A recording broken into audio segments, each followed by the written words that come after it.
So I've known a lot of these people for a long time. Now this event is partially sponsored by the New Jersey Innovation Institute. Travis Kahn works there, my director, right? Sure. So also Judith Schiff is here somewhere. Judith, put your hand up. Excellent. So thank you for your second year in a row sponsoring MedStartr Momentum. Without our sponsors, we could not do nearly as much as we do. So Travis is going to moderate, and I think the first one up is Chat. Now, Chat was actually here last year with his Care+Wear product. So Chat, when you come on up here. So they won MedMo15. So this is exactly what we're talking about. You build your momentum as a startup from just an idea, or Abe, for example, was playing soccer, a year ago, and now he's got an amazing tech startup. Next year, he's going to be on the Pitch to Scale panel, perhaps. We'll see. But my point is that once you gather a little bit of momentum, you can do a lot of amazing things. So if we have Chat queued up, yes, we do. So you're going to hear about Care+Wear for 4 minutes. Enjoy. Perfect. Thanks, Alex. So my name is Chat Razdan. I'm one of the co-founders of Care+Wear. And the whole point of Care+Wear kind of started a little over 2 years ago. We had friends and family who had been diagnosed with cancer, literally told to wear tube socks on their arms, saw that and thought, wow, this really sucks. There's got to be something better than a tube sock. And so called the wife of my best friend from business school, who also was in the fashion industry and who had a cancer kind of hit her entire family, and said, hey, is there something we can do? And she was like, oh yeah, this is super simple. I've since learned when someone in fashion says it's something super simple that it'll take at least a couple of years to build it up. But at the time I was like, great, this will be done in a day or two. And so we started it, and kind of as we were working on a refined PICC line cover, we kind of realized whenever you go to the hospital, everything that you're given is a reminder of what you're going through. So whether it's cancer, diabetes, a broken bone, tennis elbow, everything's always been focused on function, never on how it looks or how it makes you feel. And we really felt there was an incredible opportunity to kind of make a difference. It's a really large market. Kind of when we had seen what else was around, we felt like there was a lot more that could be done than the tube sock or kind of what you would see on Etsy. And so kind of how we approach it a little differently than anyone else, I guess, is we marry function and fashion. So we work with leading clinicians from hospitals including Johns Hopkins, UVA, Mass Gen, and then we partner with designers such as Parsons School of Design and Lucy Jones, who was the Designer of the Year last year, and then brands as well. So you can actually wear your favorite baseball team on your sleeve. We're working on it so you can wear your favorite Barbie doll, superhero, what have you. And so we kind of, from the function side, and sorry I'm speeding along, I'm trying to do this in 4 minutes. On the function side, we have the special antimicrobial treatment that actually regenerates whenever you put it in the washing machine. We're able to patent a special breathable way to allow for air to get to the dressing, and then being able to make it so that you can use it every day. And then obviously lots of opportunities to collaborate as well. I think what's important and relevant for here is how you sell. So we're that really weird startup that sells to everyone. We like to joke, anyone that wants to pay us, we'll take your money. So we started with hospitals, selling direct to hospitals with the thought that hospitals would give them out. We're now working with a number of them, including the Cleveland Clinic, the Mayo Clinic, the VA, UVA, and others. But then we found, we had put up like a website just to kind of have a website. And people started buying online direct from us. And we're like, great, that's awesome. So now we sell through our own website, through Amazon, eBay, Etsy, and others. We also sell through retail, so in Walgreens, and then medical distributors such as Cardinal Health. And so now, kind of what we're focused on in the next year, we're actually closing our seed round on December 1st, so hopefully in 2-3 days. But kind of now what we're focused on is really building the brand and building awareness. The one piece of feedback we've heard is, hey, we wish we had known about this earlier. So today we sell PICC line covers, we sell shirts for patients with a port, which goes in your chest. We're actually working on gloves for anyone in a wheelchair or on crutches, because when you think about it today, they use weightlifting gloves or baseball batting gloves to move around. And then we're actually teaching a class at Parsons starting in January. We'll be collaborating with students to allow you to have a patient gown where your butt no longer sticks out. And happy to answer more. Big round of applause for Chad. Amazing progress, man. That's awesome. Having had a giant yellow condom for my arm when I had a PICC line, I definitely am appreciative that they, for my arm, it was for my arm. Never mind. So anyway, so next up, Joe Blewett from Epion Health is going to tell you a little bit about his journey, which I've known Joe since, 2012, 2011 or so. He actually was at the very first MedStartr event, that day that we first tweeted out MedStartr a couple 100,000 times or so. Speaking of which, if you like any of these ideas, tweet it out. Use the hashtag MedMo16. Thank you. So we have Joe's slides up? Yes, we do. Excellent. So take it away, Joe. All right. Hi, everybody. I guess before I start, I just want to say thanks to Alex and the MedStartr team. This is an amazing group, and I really have a lot to be thankful for them. So I'm going to tell you today about Epion Health, just to kind of give you an understanding of what we're doing and kind of where we're going and kind of what the last few years have been like. So I'm seeing a little issue with the slide there. Can you guys see a full slide, or is it cut off there? Okay, cool. All right, so Epion Health, we're in what I call the patient connectivity space. And to set that stage, what I have here is just a three little, kind of square blocks to talk about three things happening in healthcare today. The first is consumerism. Patients are interested in finding more about their healthcare. And then providers. Providers are interested in connecting with their patient. As we move more from volume to value, that becomes much more important for providers to have access and connectivity to their patients, but it's broken. It's just there's really not a great way to kind of communicate between patient and provider. There are lots of folks working on it, but we feel like we've been kind of extremely proactive in this space, and we'll talk about how. So what we decided to do is go after the initial problem, which basically is how do you connect to patients? How can you be the most proactive about it? And we looked at a few different ways of doing that. We decided to go after digital check-in as our first entree into the patient connectivity space. And it's a broken system also. So right now, in most cases, patients are still using paper and clipboards. It's unbelievable, but we think up to 95% of healthcare providers are still using that to basically register and intake their patients into their appointments. So again, broken, and there's a lot of very negative outcomes. It's inaccurate data. Patients hate it. Providers hate it. It's just a broken system. So we said there's a couple of players in the market, but we think there's room for more. So our first stage into patient connectivity has been this digital check-in.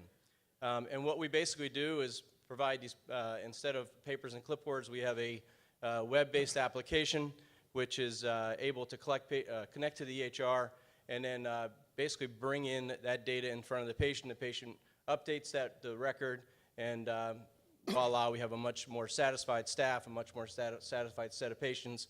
We can help providers increase revenue, we decrease costs, et cetera. So it's just solving a basic problem.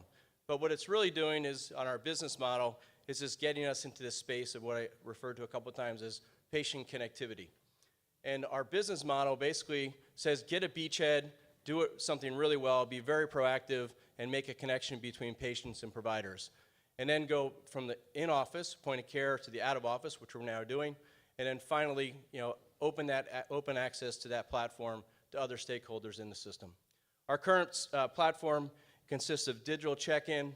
We do health risk assessments as a second product offering, and we're now collecting information from patients about their insurance out of the office. That's our first step into the out-of-office market, which is also a huge need. Providers told us if you can get one thing from us, from patients, get their insurance, and we can run eligibility checks and use that information to affect our appointments in a very positive way.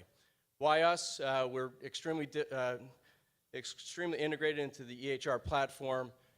We are focused on providing a solution for providers that's valuable, and we're not affected by direct-to-consumer advertising or other stakeholders that would negatively affect what providers are looking for. here's some of our initial success metrics.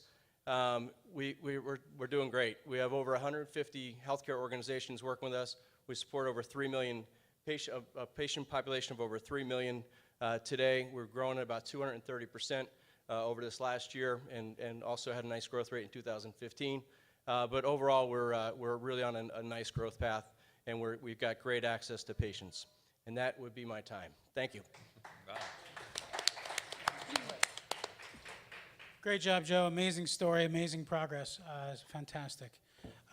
So I don't know if you guys noticed, I've kind of cut their time a little bit, so I apologize to all of you. But I know that they can handle it. They're pros, they're practiced at this. And so next up, I believe, is John Hui from Twiage. Anybody in the New York Blueprint Health community previously heard of Twiage? Yeah, so we saw Twiage for a long time, and then John came on board, and I think 30 months later, he entered the American Medical Association Innovate with AMA Challenge, and they took first place. Shortly thereafter, he went on a little rocket ship ride. So we're very excited to have Twiage up on here, and quickly going from startup to ramp up in, 120 days and 4 years before that. So, John Hui. Thank you, Alex. Good morning, Momentum 2016. My name is John Hui. I'm here to tell you about Twiage. We are a mobile healthcare technology that enables hospital to accelerate life-saving emergency care. Believe it or not, we're in the 21st century, but radio is still the standard communication used between hospitals, emergency department, and EMS. That means across the country, this is what we see. A few phones on the wall. This picture was taken from a top 10 Harvard-affiliated hospital in Boston. Nurses have to step away from patient cares to take these incoming calls, first come, first serve. That means they may be talking to an ambulance carrying a minor patient injury, while the other ambulance carrying a patient with a heart attack or stroke could be placed on hold. And when they finally get to the phone, this is what we get. A few words over pen and paper. There's no patient ID, no clinical symptoms via photos, videos. The handwritten note sometimes is passed along a few times until the clinician gets to see that, and it's hard to understand. All these situations cause delays to get the patients cleared to the proper CT scanner or the proper treatment rooms. According to Joint Commission, failures in communication is the #1 cause of sentinel events and delays in the treatment in the emergency department. We estimate this is a $2.1 billion directly due to the pre-hospital delays for heart attack and stroke. That's why we created Twiage. It's a comprehensive pre-hospital platform, communication platform that delivers real-time data to improve patient outcome. Here's how Twiage looks like. Paramedics and EMTs, they use a secured smartphone app to capture patients' vital signs, symptoms, and demographic information via photos, videos, and voice memo. All the information gets transferred to hospital instantly with a clinical triage algorithm. Hospital ED staff and other service line people, they see a live visual tracker of all the incoming ambulances, accompanied by a GPS tagged ETA. So they know what kind of patients are coming, when exactly they will arrive, and they can communicate back and forth with the EMS crews members to direct them where to go once they arrive at the hospitals. And here's a photo of our happy customers. This particular hospital put Twiage's dashboard on a larger TV screen board so everyone working in the ED can see what's coming. So why our clients like Twiage? First, we help them improve quality. By delivering the real-time data to hospitals, they know how to reduce the door-to-treatment time, which is the important clinical performance metrics. Secondly, Twiage helps them streamline their ED routing to improve the efficiency. And because Twiage is on a single platform, it facilitates better care coordination among EMS professionals as well as the hospital staff. And last but not least, many of our hospital clients see Twiage as a business development tool to help them build cohesive relationship with their EMS referral sources. And since we, as Alex mentioned, since we won the American Heart Association and MedStartr's Innovation Challenge, we've been live at 14 hospitals, working with over 23 EMS agencies. We're in talk with 5 different regions across the country to deploy the platform. We transport about over 3,000 cases a month and covering about $2 million patient lives. And we're working with some of the largest hospital systems in the country. So in closing, radio has been there for 100 years. It's time for Twiage to modernize the pre-hospital communication. Thank you.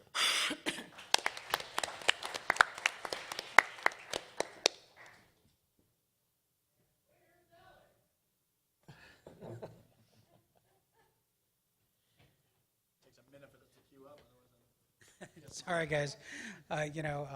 Trying to arrange lunch. That's important too. So next up on the list, can anybody tell me? It's in the page 7, I believe. Who made this thing? This thing's an eye chart. I need Audible RX to read this to me. It is Libby. Okay, so Farmer, are you up next? Donna is ready. Does everybody know Donna Cusano? So she's waving her hand. She's actually been a co-organizer at Health 2.0 New York City since, well, a long time, 2011? Not almost as long as me. So anyway, so she's helping learning how to use a Mac and getting everybody's presentations up. Yeah, so that's what happened this morning. Every event, something goes wrong. Today, it was Macs versus PCs. We came on with Macs, and the system works better with PC, or we came on with PCs, and the system only works with Macs. So all us PC people had to become Mac people really quickly. So thank you, Donna Cusano. Big round of applause for working the decks. So Libby Englander, she ran a hedge fund for a while. As you saw, she was on a panel before. But she also has a new company that's ramping up quickly and doing great. So you want to talk about your company for about 4 minutes. I can't even pronounce it. I mean, this one I have a good excuse. It's got a number in the name.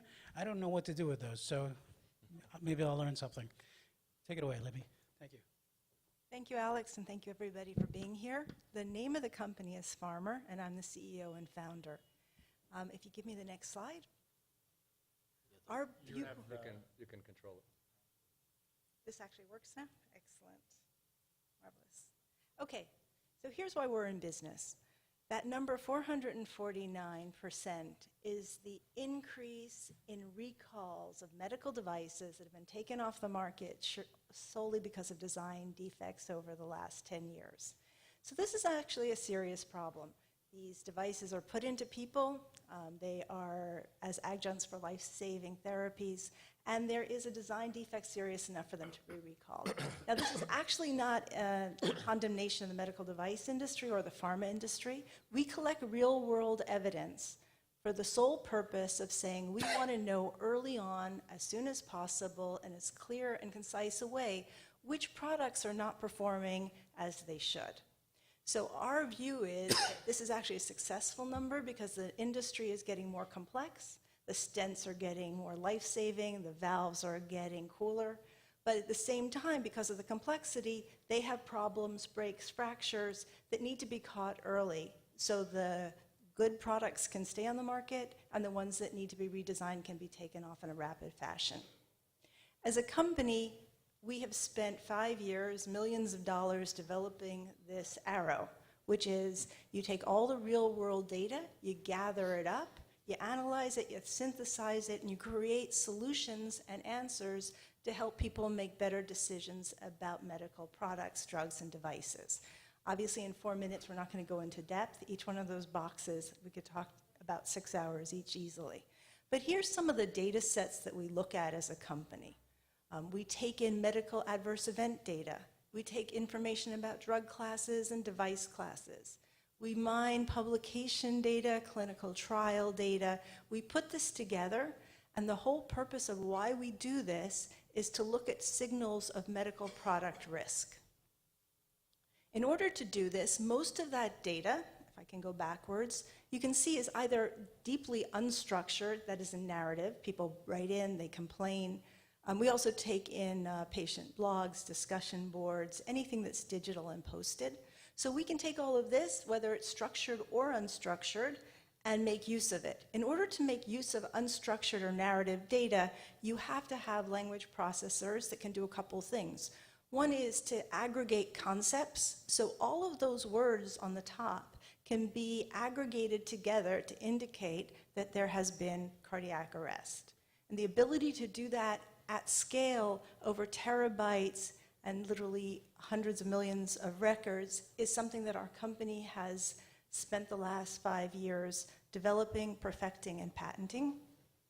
And this allows us to do a couple of things, many types of things actually, and here's just a couple of use case examples that we sell. In the first case, we can predict medical product recalls. So if the FDA takes a product off the market, we immediately go and say, let's look at that class of product and see how the performance of what was removed compares to what's still on the market. And if what's still on the market is worse than what was removed, clearly, one would imagine that the data would suggest that there might be a consideration for a recall. So we did a case of a company's product, Angiodynamics, where you have some catheter tip breakage. The products in orange were taken off the market, and we compared the breakage rate between those products and the ones that were on the market, including that purple bar. And our observation was that certainly the data would suggest that that purple bar, an Angiodynamics soft view catheter, had a higher breakage rate.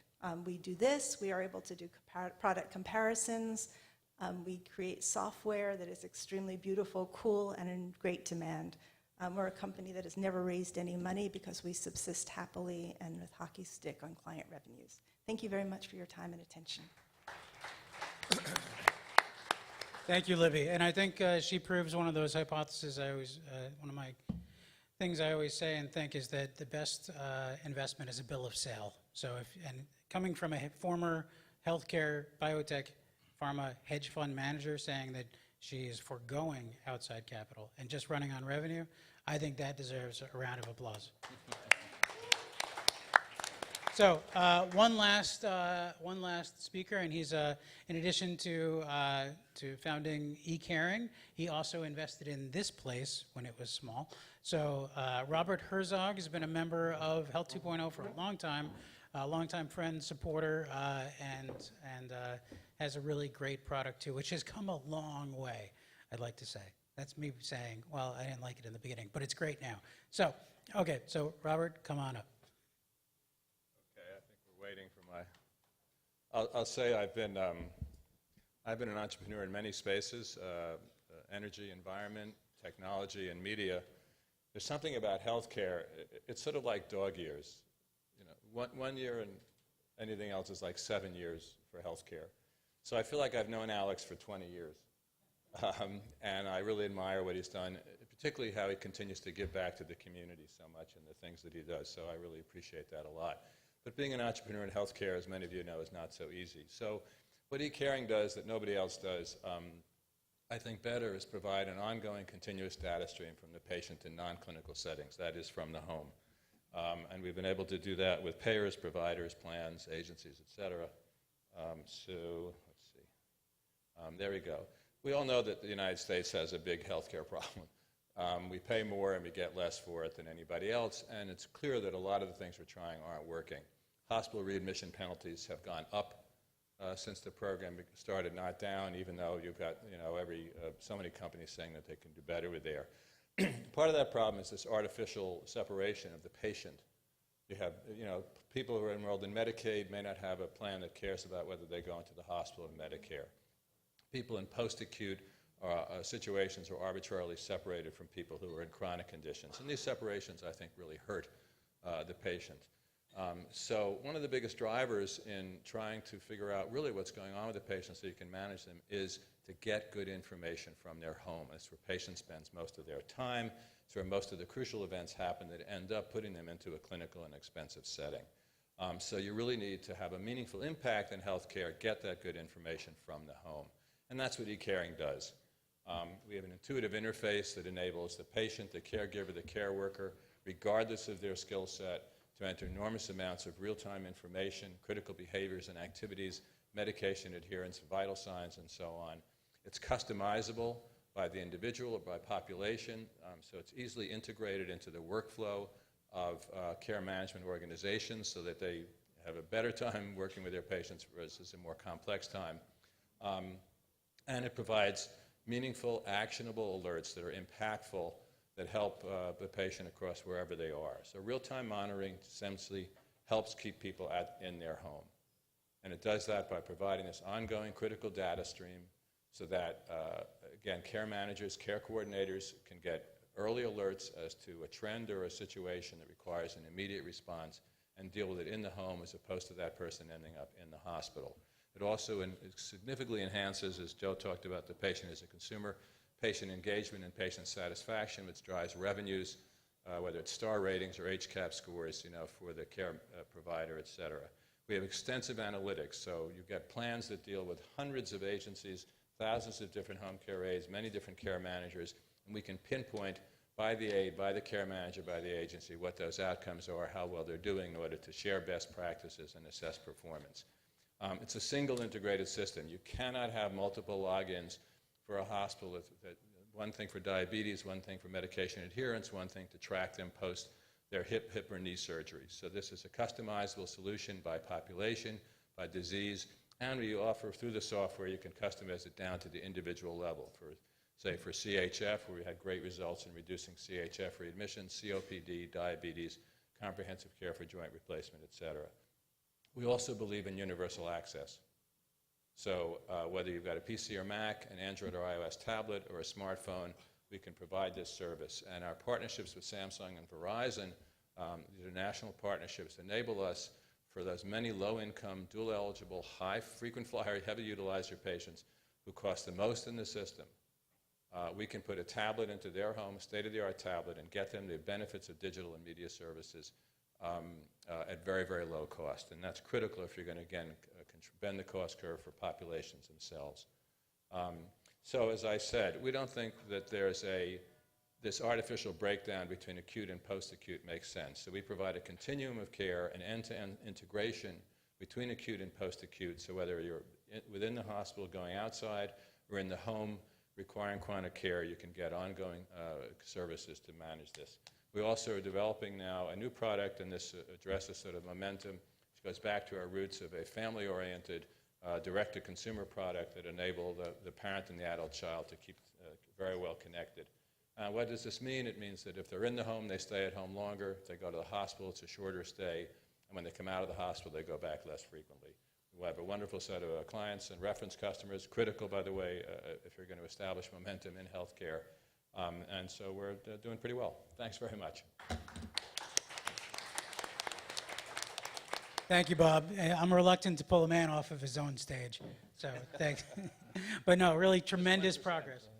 Yeah, tremendous progress for eCaring. Really excited about that. So now, actually, I know you guys are hungry and it's lunchtime, but we're going to push lunch back a little bit, and because I really want to hear what comes next. So experts in driving innovation and helping and teaching entrepreneurs. New Jersey Innovation Institute is doing that every semester, every day. Travis Kahn is one of the guys doing that, in charge of that. So he's actually worked with a couple of these companies out of Jersey, and I asked him to moderate this panel and to talk a little bit about what made these amazing things happen and where they're going. And take it away, Travis. Thank you very much. I appreciate it, Alex. Again, this is our second year sponsoring. We're happy to be part of the event, and it's because we actually got to meet companies like John at Twiage at an event like this and others who have participated with us as we really work with health IT startups who are going from that startup phase to the scale-up stage. So what separates you from the other people who want to do this is that you've actually had some success repeating and implementing your business model over and over again. And so I want to start us off here as we'll range to a few different topics. But I want to start us with, maybe with Joe on the end. When did you realize that it was no longer startup mode? Okay, it's time to scale your business model. And then what steps really were the first that you took to address that? So these questions weren't set up, so I had to think about it a second. Yeah, the exact moment when I thought of that, I'm not quite sure, but I think probably when I could start predicting revenue, and we started to say, okay, we close X percentage of sales, and we expect that we're going to, need to support it with X amount of account managers, et cetera, behind that. So I think there was a time where you just had no idea. You're just going out there trying to find a sale, right? So, or find a pilot. So I think that, when we started, we multiplied our sales force like last year, a year ago today almost, we only had really two sales reps. We had just hired a second. Now we have, a team of 4 sales reps, and it's a much more repeatable fashion. And we know who our customer is and how to sell to them and what is of interest to them. And then probably the most important thing, and I'm not sure if it exactly answers your question, it was when we could actually find the metrics that our clients actually cared about and present them and actually show an ROI. And as soon as we could actually do that, and it takes a while, you have to have data behind you to show ROI to the folks who are going to purchase your product. So, and now that's how we sell, that's how we retain, and that's how we expand. Without the ROI story, I think our product is a story. Early adopters will come on, but that becomes much more expandable. And the metrics is really what does it for us. Thank you, though. Appreciate it. Chad, I'll kind of tee it up for you as well. Your product, you said, is going a bit more consumer direct as well, but it really started with a sale to the hospital systems and to these other partners. What was the decision factor for you as you went into this and said, this is how we have to grow? Sure. I think it's twofold. I guess first is when you think about a direct-to-consumer brand, especially in healthcare, I have the worst background out of anyone probably on this stage. I'm a former banker and consultant and MBA, just to make it worse. So I'm walking into hospitals trying to pitch them on product or trying to pitch a consumer, hey, I promise you I know what to do. And we realized getting the credibility of some pretty big brand names would help. And so we kind of chased kind of names that you would jokingly say someone in healthcare has heard of and knows of as our first clients, and just got really lucky. Kind of did the traditional startup cold email, call, text, whatever you can to get in the door, and got into a number of places like the Cleveland Clinic and Mayo Clinic to help. And that actually helps drive consumer sales as well, because consumers are like, oh, wow, well, if the Mayo Clinic is using this, then we should use this as well. And so our approach has always been kind of doing both. I'd say the second is, from a scaling perspective, hospital systems can help you drive revenue quite more quickly than one single consumer can. So on average, for our PICC line covers, for example, people will buy 4 to 6 over the duration of their treatment. A hospital is buying 50,000 plus in one go. And so from a matter of being able to scale and grow a business and grow a company, it just seemed to make a lot more sense. That being said, when you think about how we market much more to the consumer. And so we'll feature people on blogs. We'll kind of work with foundations.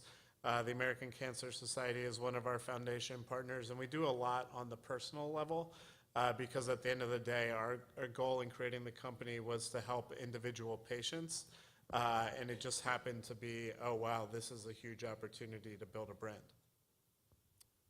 Thank you. John, I'll tee it up for you in a slightly different way. A bit earlier stage on the revenue side, but obviously having a lot of traction with pilots. In full disclosure, we've worked with John through our program here, so we're big fans of his.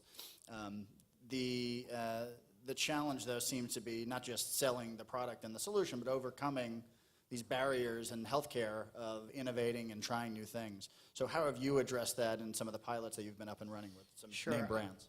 I think we do sell to hospitals directly, and we need to bring the EMS providers in as a partner. So the short answer is we're still searching, right? There's never an easy way to sell to hospitals. I think, we really focus on business development and a regional approach. Knowing how slow selling to hospital is, while we're waiting for some of the answers, we try to build strategic partnerships by leveraging opportunities like NJI, like MedStartr. We won, various challenges. Fortunately, the product really wows people, and most of the potential users see the product, they really feel excited. So on the other hand, the waiting process is long. Selling to hospitals are notorious as a client.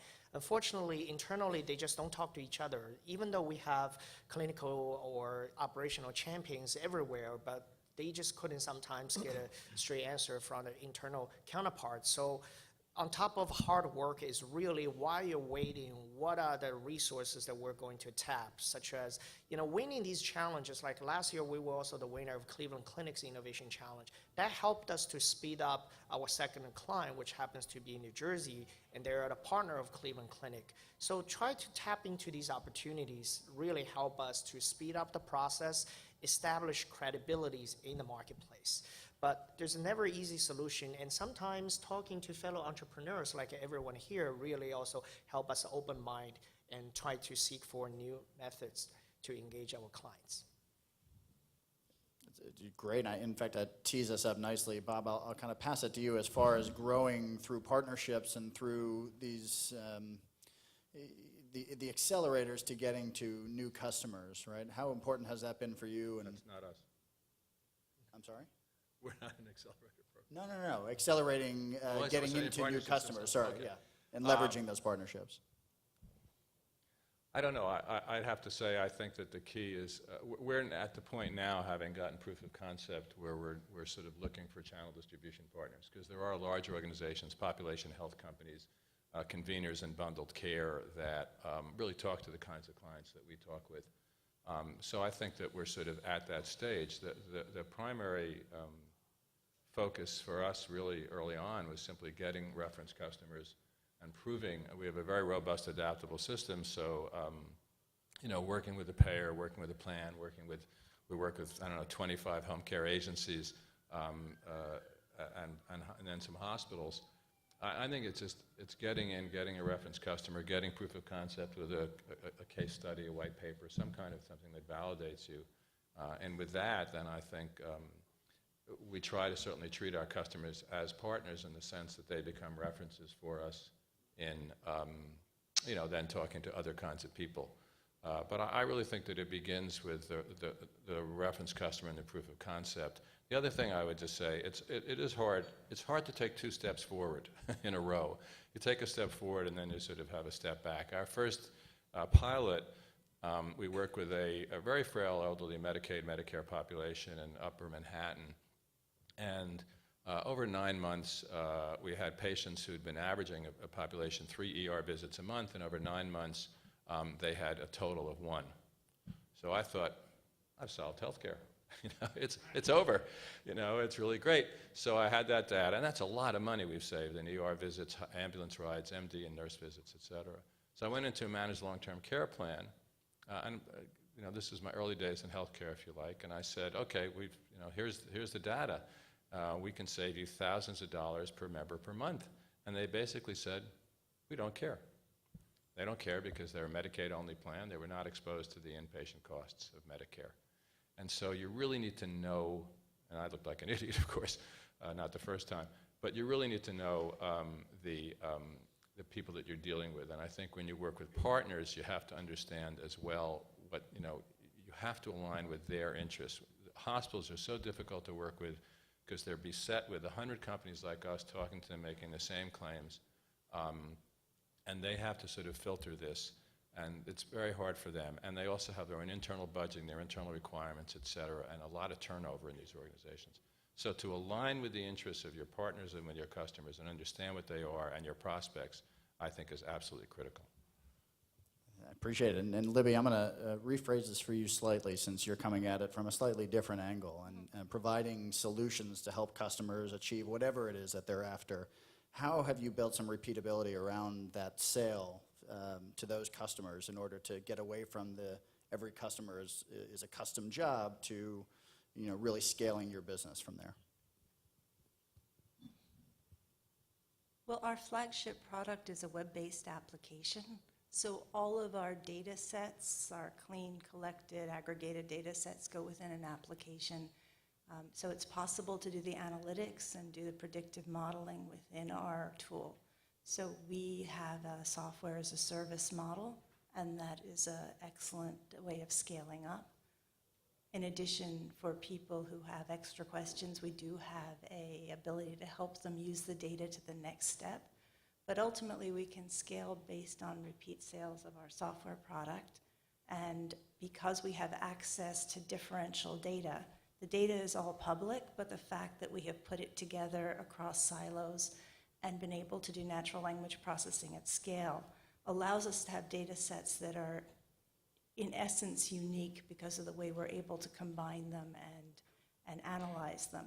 And therefore, even though we do have a consulting arm that helps companies do very deep dives and very custom projects, because we can immediately grab the data, it cuts the time from months to hours to be able to look at the same problem. You know, I'm going to stick with you because of the people on the panel. You know, you've foregone the traditional fundraising route. Yes. And what does scaling and growth look like to you, you know, as you're funding it with the revenues that are coming in, and as it differs from getting a wad of cash to really kind of blow it out more quickly, I would say? I don't know. So obviously I need the second half of the question. For us, we always feel like if you force yourself to only adopt a revenue generating model of growth, it forces you to answer absolutely real burning questions and problems. It forces you to be very disciplined on how you scale and grow, and it forces you to do things like build software as service models so you can leverage the people that you have. And I would also say that I've been very blessed to be surrounded by extraordinarily talented people, and that leverages as much as a software as a service to be able to interact with such hugely talented people to develop these products. So we'll bounce around a little bit, you know, as far as the other four companies here, either seed round or Series B funding. What does that mean for the growth of your company? I mean, how do you deploy that? Chad, I'll start with you. What are you promising to investors, and what are you hoping that it's going to get you to at the end of that round? Yeah, so I guess we're a little different than your traditional company because we also are revenue-based and pretty profitable once we get sales. So for us, it's finding the right strategic partners. So right now, we're really focused on driving awareness. So getting people that are big influencers, whether it's for a consumer or for a healthcare system, of being able to drive awareness that, hey, these products actually exist and can help us get some good press as well. I think at the end of the day, what we've seen and kind of why we're taking in money is we've seen, hey, people want this. We need more than just myself and my co-founder calling people, letting them know about it. And so hiring people that have those connections that can get you into more health systems, or getting people that can help drive the e-commerce side of the business on a marketing and PR side as well. But I think at the end of the day, it was people that we felt really believed in the mission and we really know can add tremendous value to growth has been the big thing for us. And we always say it's better to own 20% of something massive than 100% of something smaller. And I think in our case, we're already seeing a lot of people try and imitate what we're doing. And so being first to market is going to be really important. So it's fair to say that the funding helps you get those people in-house faster to work on the distribution strategy versus having teed up sales that are just going to be put to new bodies going and attacking those? Yeah, I guess that would be right. I'd say, you know, we know the traditional hospital sales cycle, as everyone here probably knows very well, all too well, is 1+ years, and we know that we've been able to expedite that pretty quickly by just being on their case all the time, and so just having more hands on deck, I guess. And so, Joe, I'll pass it to you. We talked a little bit briefly about you know, putting that process in and allowing you to grow logically and smartly. As you look for that Series B funding, what does that mean for your business in order to scale that process out, and what does that look like for your company? Yeah, so we're going after a pretty big problem, I guess, or a big category of patient connectivity. You know, others call it patient engagement, et cetera. There's a lot of ways of doing that. But we have a very disciplined, step-by-step approach to do that. We've really stayed true to that. And we've solved this. You know, we have a solution that I think is best in class in digital check-in, and it's given us this access to a very large number of patients, and it's growing very fast. But to go too far ahead of ourselves and try to do the next step has been something we've always had to control. And to be able to say, yeah, we said we're going to do this, and now we've done this, that gives you a lot of credibility when you go and you say, okay, we're now looking to do this next step. But you have to have a lot of discipline. If anybody's out there just thinking about what they're, maybe there's some new startup companies here today, there are. Just do one thing at a time, nail it, and then scale it. There's a book, by the way, it's one of the best books I've read. It's called Nail It, Then Scale It. And I highly recommend just that as a philosophy and approach. And it's hard to say no to things. But in most cases, you're better off saying no than yes. And just do the thing you're doing and do it right and be the best at it and then go to the next step. And that's how we've kind of been progressing. Prioritizing growth. And John, I know you guys have had a really easy time finding new people for your company. Is that? That's never the case. So I guess I kind of joke a little bit because every week I get an email from him with new job opportunities. Hey, we need some help filling these key things that are going to really make us grow and scale. So what does that mean? And how has that either stifled you or how have you gotten over that hurdle in the short Yeah, term? I have to say really utilize the resources that you have access to. I have to give Travis a lot of credits that he helped us find our CTO through his network. So that alone, I think it pays off our, Zero equity for that. Yeah, so, Nobody's hinting here. fortunately, finding talents is probably one of the most difficult tasks. I have to say, it's probably even more difficult than raising funding. Talking about the Twiage itself, the original team, maybe I will mention that in my later afternoon talk, but to me, that's the big part of the job the CEO and the top leaderships of the company needs to do. As for raising money, once the money is raised, it's the interaction with your investors, whether they're financial strategic investors, is relatively minimum versus if you take on someone who really doesn't work out, that's a big challenge. Not only puts you several steps backwards, that may have really devastating effect on the company itself. So unfortunately, I don't have a magic formula other than, I think the traditional way doesn't really work out very well. We've tried, a lot of recruiting mechanisms, but I find that the referrals, whether from the internal employees or from outside, companies, the strategic partners we have tend to work the best. We're still constantly looking for product management and tech people. It's never easy. Never easy, Bob. I think we're running a little low on time. I want to give you guys the opportunity. What have you done, I should say, to stand out from the myriad of other competitors? You mentioned there's 1,000 other people who claim that they can do what you do. What successes have you had early in differentiating the solution and the way that you provide it? Well, I'm not good at doing the focus in one thing. We have a very broad solution, that applies in a lot of different ways. So we've kind of felt our way. So I would just say, we had with multiple healthcare plans, we've reduced hospital and ER visits by 30 to 40%. With our CHF readmission reduction program with Beth Israel, we cut the readmission rate by 60%. On average, we save from $3,000 to $6,000 per member per year for a healthcare plan. So, I think, and this was scratching and clawing to get these, reference customers, first clients, et cetera. You build on relationships first. You hire people who know people who know people, and you do it as much as you can. With that under our belt, it's now, of course, easier to say to people, to have data which shows impact. But even there, a lot of people in the space will show that. So how you separate from the noise, I think, is there's a lot to be said for perseverance, and there's a lot to be said for creativity, just in terms of how you engage with people and how you present your case in a way, again, that aligns with their perceived interests.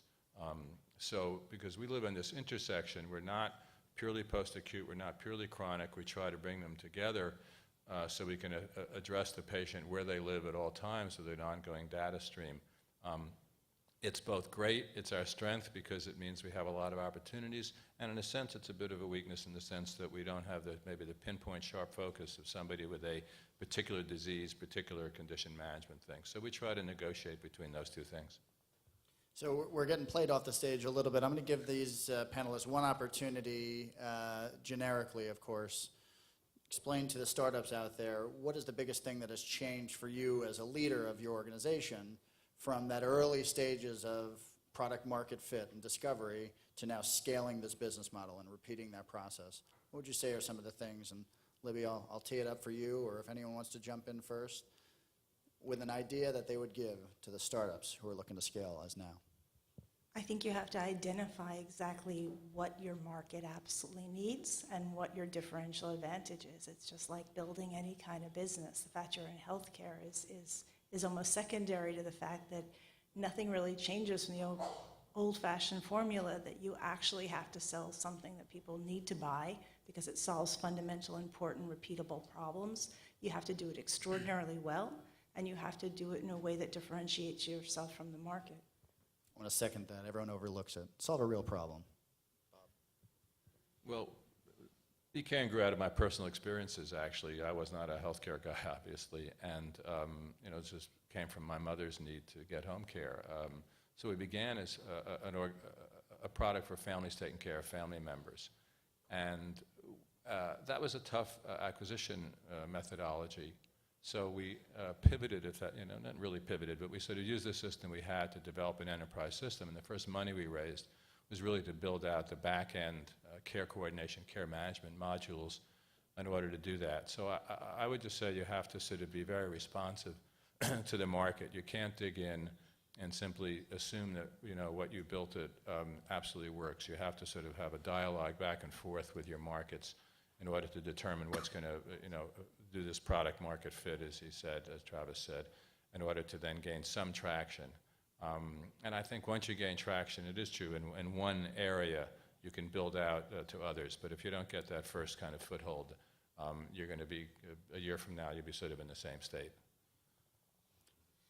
Yeah, I think you need to know your customers really well. I think the winner is going to be the companies that know the customers the best.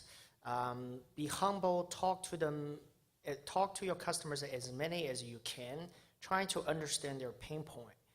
If you have to give out free pilots, do that in the beginning. I heard that there's some organizations suggest that try not to give out free pilots. I think selling to hospitals is different.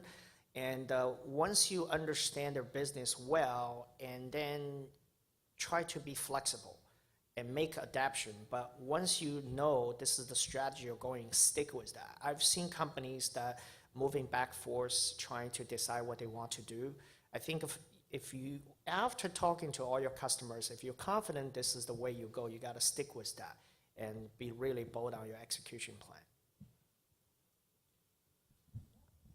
I would probably say you need to figure out how to create a sense of urgency. So why is your product the one that they need to use immediately? Why can't they push it off another day? For us, we sell through nurses who are working really long hours and who have to decide between either spending another hour in the hospital pushing paperwork to buy our product or going home and spending time with their friends, family, and loved ones. And so I think it's finding the way to create that sense of urgency for them. I think I come at the answer from a little different angle. I think there's, I hear a lot of, would be the first mover in the market or the market maker versus kind of the second, third, or fourth in the market. And I personally feel like if you're the first mover or the market maker, then you probably ought to have a lot of funding and have a lot of time to kind of figure it out. And you might want to actually look for areas that you might not be the first mover and actually learn from the first mover and maybe do some things differently. So for us, that's where we came into the market. We were absolutely not the first mover, but I think we came at it from a much different business model and a different technology stack. So that's given us some big advantages, I feel. So maybe take a look. When Burger King started, McDonald's had been up and running for a few years, and Burger King's done all right since day one. So that's kind of how we looked at it. And for us, we knew the problem was there, it needed to be solved, and there was room for more than one player. Guys, thank you very much. We really appreciate it. A big round of applause for our panelists. They will be getting lunch with you. Alex, thanks again. Thank you. It was great, really amazing panel. Good to learn from all you guys. Before you go to lunch, I got one word from one of our other sponsors, Moses and Singer. So he's going to do a lunch and learn downstairs, but just for a few moments, I wanted you guys to hear a little bit about what this sponsor does and how he can help you if you're a startup. Come on up, Jason. Hi. I'll try to be brief because I know you guys are all looking forward to probably what will be the best sponsored lunch you've ever eaten in your life. So, again, I'm Jason Johnson. I'm an attorney at Moses & Singer. I'm in their healthcare practice there. Our group helps companies from startups. We've worked with people from eLab all the way through pharma companies. We also do work with New York City Health and Hospitals Corporations, and we help them on their licensing or data privacy side.